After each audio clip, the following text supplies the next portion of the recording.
President Trump making his case for tax reform at an event in Missouri on Wednesday, calling it a once-in-a-generation opportunity. The president reiterating his call to slash the corporate tax rate from 35% to 15% to simplify the tax code, provide tax relief to the middle class, and bring back overseas corporate profits. To my panel, Dominick, Tavella, and Deirdre Bolton. Good to see both of you. Dom, we're still waiting for some kind of specific details on this. Steve Mnuchin, the Treasury Secretary, promising those tax details in the coming weeks. Does this get done? That's the big question, and the markets are really, I think, counting on getting it done. So they're trying to get this thing all done by December 31st of this year. The bet's 50-50 right now that it gets done. Well, Dom, stay on that, because particularly with Hurricane Harvey, you have Congress coming back after the Labor Day holiday with even more on their plate than they had before, in addition to raising the debt ceiling, keeping the government open, putting a budget in place, and then getting the tax reform. Right, they're going to have to deal with funding for the relief efforts in Texas and Louisiana. They're going to have to deal with fixing the flood insurance program.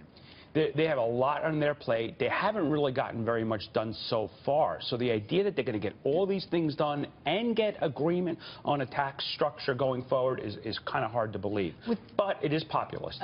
But given the good jobs numbers on Friday, I wonder if this doesn't give Congress a pass, if you will, that there's a lack of urgency. If the economy is growing, they don't need to be in a hurry to get to it. That worries me personally. Well, I think we all should be worried because, like Dom, we do know the big six, as they're called, right? The six people who are really going to hammer this out are meeting on September 5th. But as you said, that's really just to establish a framework. That's almost where the starting point is, with the goal, of course, by year end. And we know that President Trump is talking about this simpler tax system and lower corporate rates, but we don't know any of the details. I mean, some things that we've all read about and we've all heard about, this idea of perhaps taxing, what is it, the 401k, people's retirement incomes, or taking away the mortgage deduction. Well, these are all floaters, right? These so are all they floaters, don't like even have Lego a genuine pieces, right? outline yet, and they're floating things out to see what will capture, what the consumer will deal with, what Congress will deal with, and what will accept.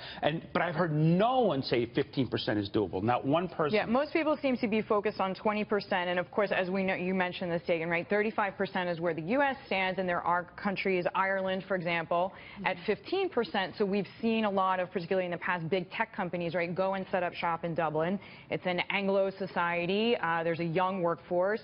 Gateway, I mean, there are numerous. Oracle, there's a lot of, I mean, all you do is go into that airport and you see them all there.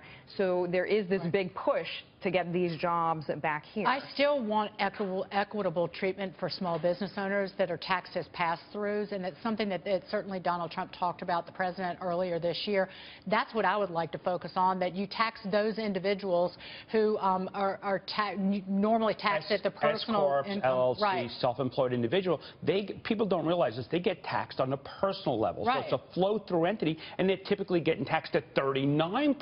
Forget about the 35, or it would be a blessing to get down to 25. So these are really significant issues that could add real value to the economic growth. And we saw the job numbers today. They were okay. They weren't spectacular. Deirdre Bolton, Dominick, Tavella, thank you so much both. Pleasure.